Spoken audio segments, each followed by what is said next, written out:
I got a newsletter the other day, and this woman was talking about being a victim of abuse, a survivor of abuse. And as I was reading this newsletter, it didn't quite land well in my body. And I thought, I guess I've been a victim of abuse and a survivor of abuse, but I've never looked at it that way.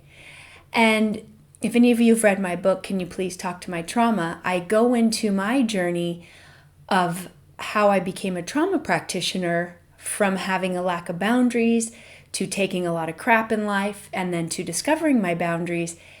Never at one point did I ever think or understand the concept of being a victim or survivor of abuse, because how I was taught, and the psychologist I trained under taught me, ownership. So when I woke up to the idea of what is my part in this, rather than surviving the abuse or being a victim of it, it was ownership. And so I'm curious what other people think about this concept and what rings true for you. There's no right or wrong. It's just a choice. And so with ownership, it empowered me. That's my goal today for this video.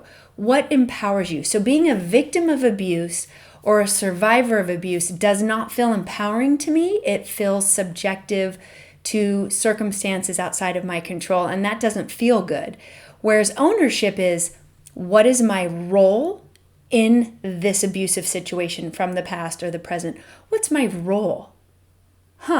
What part do I have to play? Instead of just focusing on the abuser, how I was trained and what I studied is, where did I learn to put up with that?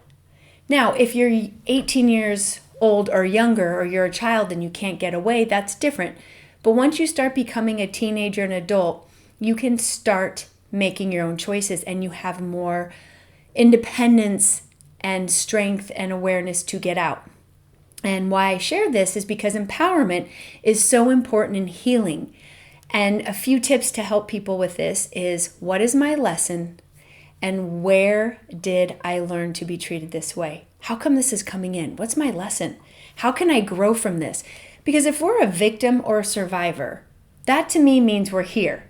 But if we own it, and we can learn, and we can grow, and we can find our role in it, we can go here. We can be empowered. We can give back. We can serve better. That way we're not just victims or survivors. We're more than that. So I'm curious if you feel like you ever resonated with victim or survivor of abuse, or if you didn't and you like the idea of ownership and learning what it is you're here to learn and how you can give back, please let me know. And I think there's a huge difference because I feel it in my body.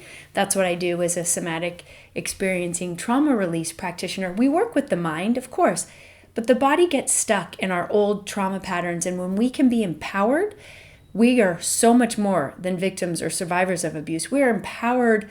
We are survivors and champions of life to live the way we want and to give back to others, because the world will never be at peace unless we feel victorious and empowered in love with life within ourselves. Thanks for today.